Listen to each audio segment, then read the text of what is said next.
dishes from LILLY'S food channel. இன்னைக்கு நம்ம பார்க்க போறது ஓணம் ஸ்பெஷல் பருப்பு பாயசம். எப்படி செய்யறதுன்னு பார்க்கலாமா?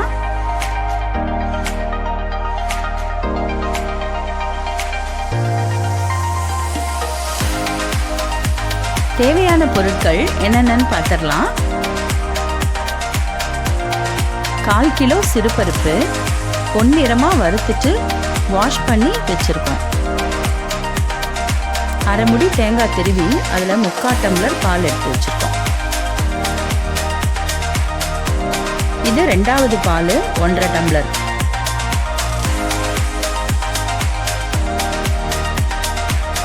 இது 3வது பால் 3 டம்ளர்.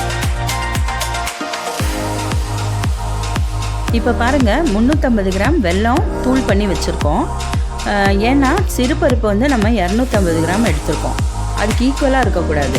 ஸோ 100 கிராம் ஜாஸ்தியாக எடுத்திருக்கோம். அப்போ தான் பாயசத்துக்கு ஸ்வீட்டு கரெக்டாக இருக்கும்.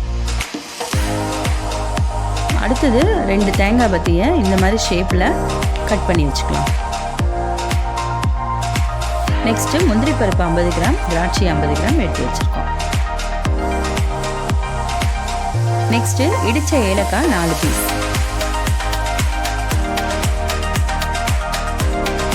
ஃபைனலாக 50 கிராம் டால்டா.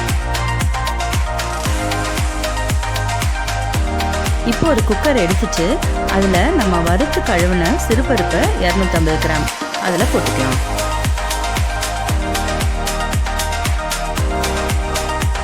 இப்போது 3வது பிழிஞ்ச தேங்காய் பாலை இதில் ஊற்றிக்கலாம்.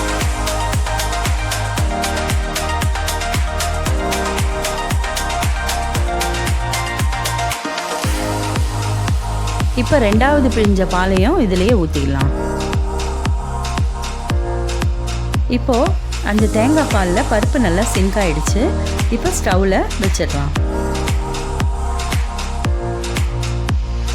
இப்போது குக்கரை மூடி வெயிட் வச்சிடலாம். 3 விசிலில் நல்லா பருப்பு வெந்துடும்.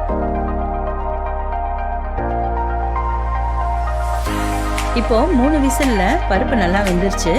சப்போஸ் உங்களுக்கு வேகலைன்னா நீங்கள் இன்னும் எக்ஸ்ட்ரா ஒரு விசில் கூட வச்சுக்கலாம்.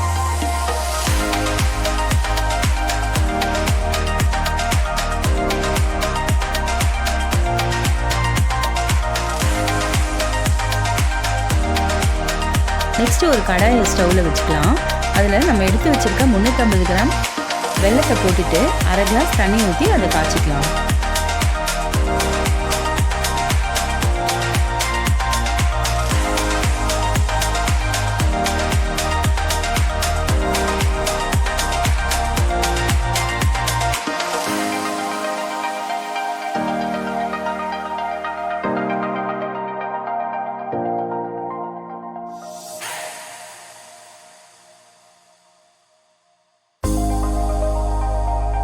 இப்போ பாருங்கள், இந்த வெல்லம் நல்லா கரைஞ்சிருச்சு.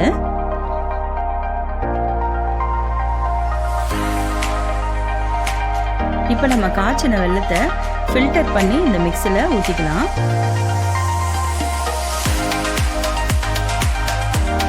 வெல்லம் மட்டும் இந்த மாதிரி ஃபில்டர் பண்ணி ஊற்றுறது நல்லது. ஏன்னா அதில் கல் மண்ணெல்லாம் இருக்கும்.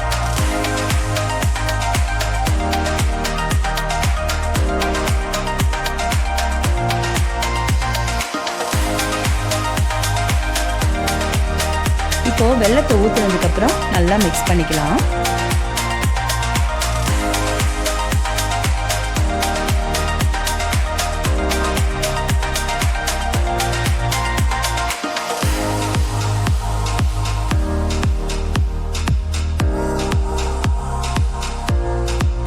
இப்போது இந்த மிக்ஸை நல்லா பாயில் ஆயிடுச்சு. கலரும் சேஞ்ச் ஆயிடுச்சு. இப்போ ஃபஸ்ட்டு பிழிஞ்ச தேங்காய் பாலை அதில் ஊற்றிக்கலாம்.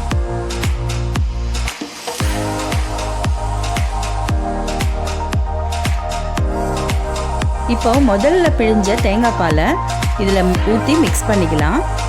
மிக்ஸ் பண்ணி ஸ்டவ்வை வந்து சிம்மில் வச்சிடலாம்.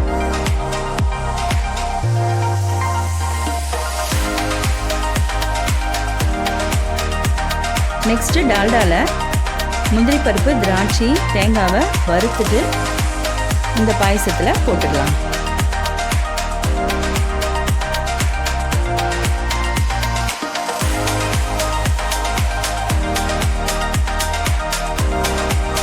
டால்டாக்கு பதில் நீங்கள் நெய் கூட யூஸ் பண்ணிக்கலாம்.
இப்போது நம்ம ஃபைனலாக இடித்து வச்சுருக்க ஏலக்காவை அதில் போட்டுட்டு நல்லா மிக்ஸ் பண்ணி இறக்கிடலாம்.